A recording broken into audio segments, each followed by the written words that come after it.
ಮಾಧ್ಯಮದವರಿಗೆ ಸಿಗೋ ರೀತಿಯಲ್ಲಿ ಯಾವುದೇ ರಿಯಾಕ್ಷನ್ಸ್ಗಳು ಕೊಡೋಕೆ ಹೋಗ್ಬಿಡಿ. ಹಿಂದೆ ನಾವು ಹೋರಾಟ ಮಾಡ್ತೀವಿ ಅಂತ ಕನ್ಸ್ಕೊಂಡಿದ್ವಾ? ಒಂದೇ ವಾರದಲ್ಲಿ ತೀರ್ಮಾನ ಮಾಡಿ ಇಡೀ ರಾಜ್ಯವನ್ನು ಬಂದ್ ಮಾಡಿ 17% IRR ತಗೊಂಡ್ವಿ. NPS ಕಮಿಟಿ ಕೂಡ ಮಾಡಿದ್ವಿ. ಇವತ್ತು ಆಗುತ್ತೆ ಅವಕಾಶ. ಸಂಘಟನೆ ನಮ್ಮ ಜೊತೆ ಇದೆ, ಶಕ್ತಿ ಇದೆ, ಸಾಮರ್ಥ್ಯ ಇದೆ ಸಂಘಟನೆಗೆ. ಹಿಂದೆಂದೂ ಸೇರಿರುವಂತ ಸಂಘಟನಾ ಶಕ್ತಿ.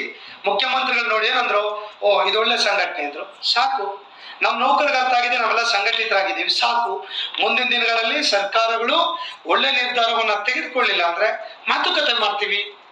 ಮುಂದಿನ ತೀರ್ಮಾನವನ್ನ ನಾವು ಎಲ್ಲ ಎಕ್ಸಿಕ್ಯೂಟಿವ್ ಕಮಿಟಿ ಇದೆ, ಕೇಡರ್ ಅಸೋಸಿಯೇಷನ್ ಇದಾರೆ, ಎಲ್ಲರೂ ಕೂಡ ಕೂತ್ಕೊಂಡು ಮುಂದೆ ಏನ್ ತೀರ್ಮಾನ ಮಾಡ್ಬೇಕು ಮಾಡ್ತೀವಿ.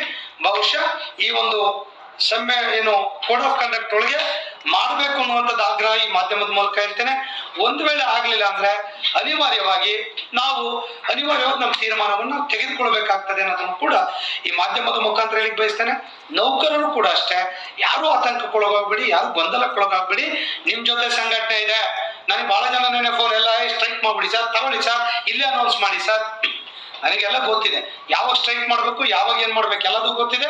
ನಿಮ್ಮ ಅಭಿಪ್ರಾಯ ತಗೊಂತೀವಿ, ಲೀಡರ್ಸ್ ಅಭಿಪ್ರಾಯ ತಗೊಂತೀವಿ, ಎಲ್ಲ ಸೇರಿ ಕಲೆಕ್ಟಿವ್ ಡಿಸಿಷನ್ ಮೇಲೆ ನಾವು ಹೋರಾಟವನ್ನ ಮಾಡೋರಿದ್ದೇವೆ ಆ ಸಂದರ್ಭ ಬಂದ್ರೆ ಅನ್ನೋದನ್ನು ಕೂಡ ಈ ಸಂದರ್ಭದಲ್ಲಿ ಹೇಳ್ತೇನೆ. ಬಟ್ ಒಂದು ಅಚ್ಚುಕಟ್ಟಾದ ಸಮ್ಮೇಳನ.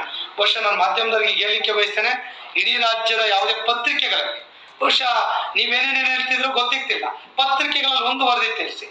ಅವ್ಯವಸ್ಥೆ ಆಯ್ತು, ಊಟ ಸರಿ ಇಲ್ಲ, ಚೇರ್ ಸರಿ ಇಲ್ಲ, ಸೌಂಡ್ ಸರಿ ಇಲ್ಲ, ಡಯಾಸ್ ಸರಿ ಇಲ್ಲ, ಬಿಸಿಲಲ್ಲಿ ನಿಂತಿದ್ರು, ಟಾಯ್ಲೆಟ್ ಸರಿ ಇಲ್ಲ ಅಂತ ಒಂದೇ ಅದನ್ನ ಪೇಪರಲ್ಲಿ ಬರೆದು ತೋರಿಸಿ, ನಿಮ್ಮ ಮಾಧ್ಯಮದಲ್ಲಿ ಆದ್ರೂ ತೋರಿಸಿ. ಯಾವುದೂ ಇಲ್ಲ. ಬಹುಶಃ ನನ್ನ ಜೀವಮಾನದಲ್ಲಿ ಅಷ್ಟು ಸಂಖ್ಯೆಗೆ ನಾವು ಮಾಡ್ತೀವಿ ಅಂತ ನಾನು ಕನ್ಸ್ಕೊಂಡಿರಲಿಲ್ಲ.